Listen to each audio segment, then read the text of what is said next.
दोस्तों, छठ पूजा प्रकृति को समर्पित पर्व है जिसमें सूर्य देव और छठी मैया की पूजा होती है। यह पर्व 4 दिनों तक चलता है, जिसका आरंभ चतुर्थी तिथि से हो जाता है और समापन सप्तमी तिथि पर होता है। छठ पर्व पर व्रती कमर तक जल में प्रवेश कर सूर्य छठ महापर्व षष्ठी तिथि को मनाया जाने वाला पर्व है, जो बेहद कठिन है। यह पर्व नियम, संयम और तपस्या का पर्व है जो 4 दिनों तक चलता है, लेकिन इसकी तैयारी हफ्ते पहले से ही शुरू हो जाती है। आपको बता दें कि छठ पर्व मूल रूप से बिहार और पूर्वांचल से शुरू हुआ माना जाता है, लेकिन अब यह भारत के अलग-अलग राज्यों में और विदेशों में भी मनाया जाने लगा है और बिहार और पूर्वांचलवासी ही नहीं, अन्य क्षेत्रों में रहने वाले लोग भी अब छठ पर्व के प्रति आस्थावान होकर छठ व्रत करने लगे हैं।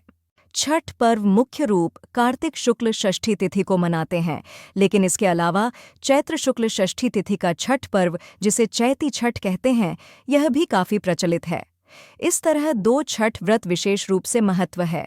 दोनों ही छठ पर्व भगवान सूर्य को और षष्ठी माता को समर्पित है। इसलिए छठ पर्व में भगवान सूर्य को अर्घ्य दिया जाता है और छठ मैया की पूजा कथा की जाती है। छठ मैया के बारे में कथा है कि यह ब्रह्मा जी की मानस पुत्री हैं और सूर्यदेव की बहन हैं।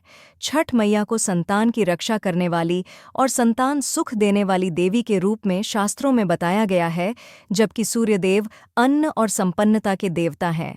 इसलिए जब रवि और खरीफ की फसल कटकर आ जाती है, तो छठ का पर्व सूर्यदेव का आभार प्रकट करने के लिए चैत्र और कार्तिक के महीने में किया जाता है। छठ पर्व के 4 दिनों का खास महत्व। छठ पर्व मुख्य रूप से षष्ठी तिथि को किया जाता है, लेकिन इसका आरंभ नहाय खाए से हो जाता है। यानी छठ पर्व शुरुआत में पहले दिन व्रती नदियों में स्नान करके भात कद्दू की सब्जी और सरसों का साग एक समय खाती है।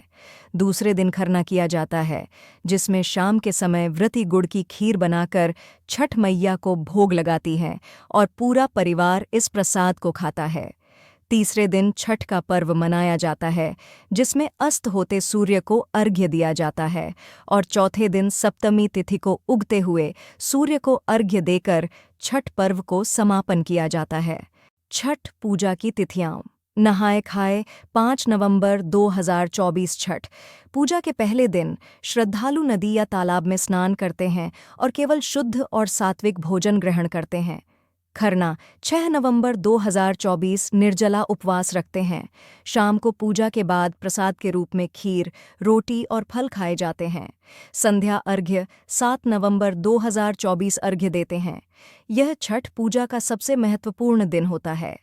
प्रातःकालीन अर्घ्य 8 नवंबर 2024 चौथे दिन उगते हुए सूर्य को अर्घ्य दिया जाता है, जिसके बाद व्रती अपना व्रत तोड़ते हैं और प्रसाद वितरण करते हैं।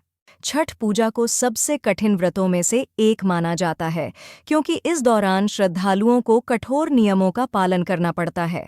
यह व्रत परिवार की सुख समृद्धि, संतान की दीर्घायु और रोगमुक्त जीवन के लिए किया जाता है।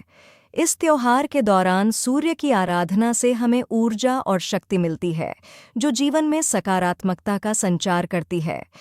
छठ पूजा के दौरान प्रसाद के रूप में ठेकुआ, मालपुआ, चावल के लड्डू, फलों और नारियल का प्रयोग किया जाता है। ये सभी प्रसाद शुद्ध सामग्री से बनाए जाते हैं और सूर्य देवता को अर्पित किए जाते हैं।